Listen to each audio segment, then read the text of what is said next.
I might share a little story. This story has really blessed me because it come across on RangerNet, and it had to do with this old farmer, okay? And this old farmer, he went out in the front yard and he heard something just terrible, you know? And he had his well out in the front yard. That's where he got his water. And don't you know, this old farmer had his mule, and the mule had stumbled and had fallen down to the bottom of the well. Now, I don't know what kind of sounds that mules make when they fall down in the well, but that mule was down the bottom of the well just braying up a storm. Just hee-haw, hee-haw, hee-haw. And the farmer was strapped to figure out how to get this mule. How much does a mule weigh? Is there any mule skinners in the audience? 1,000 pounds. At least, right? At least. Well, I can't pick up 1,000 pounds, and neither could this farmer, you know. And so he asked for his friend's advice, and they said, well, how bad do you need that well? Because, you know, well, it wasn't much of a well. And so he decided on his own he was going to give up the well and give up the mule. And with his friend's help, he called them. They came over to his yard. Everybody brought a pick. Everybody brought a shovel. They were going to bury that mule alive in that well.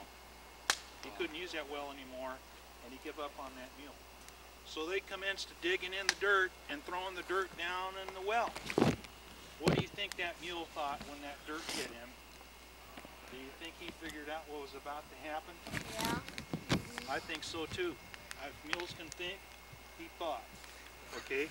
That dirt come down and it hit him on the back of the neck and down the back of his neck like that, and it just sent a shiver through him, and he shivered, and you know what happened?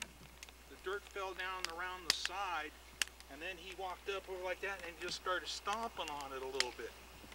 Well, everybody started throwing dirt down that well. It would hit him, and he would just shake it off, and it'd go down under his feet, and he'd stomp it up. And what do you think happened? The more they threw dirt on top of that old mule to bury him alive, to kill him, the more he just shook it off. And he took a step up, and one day, well, it was the same day, in a while, he was exhausted, but he got to the top, and he stepped over the top of that well, and he walked away. Okay? I want you boys to think about that, because people are going to pile dirt on top of you. Okay? They're going to say things about you, or things aren't going to go your way, but you're to shake that dirt off, and you're to walk on top of it, and it's going to lift you up to the top. Okay? And we trust in God to do that. Our prayers, you know, are faithful to come back to us and prosper. And then I got one more short story that I want to share with you. And I hope you listen to this because I like it because it's just quick and easy.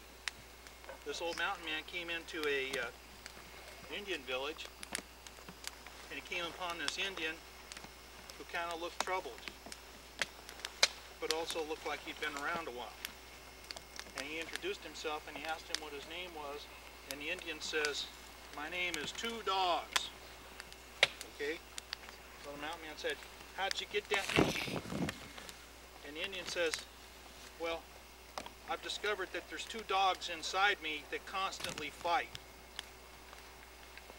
These two dogs, there's a good dog and there's a bad dog." And the man asked him, he says, "Well, which one is winning?" And the Indian says, "The dog that I feed will win."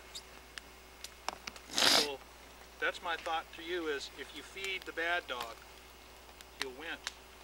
But if you starve the bad dog and feed the good dog will win. That's all I got. Thank you.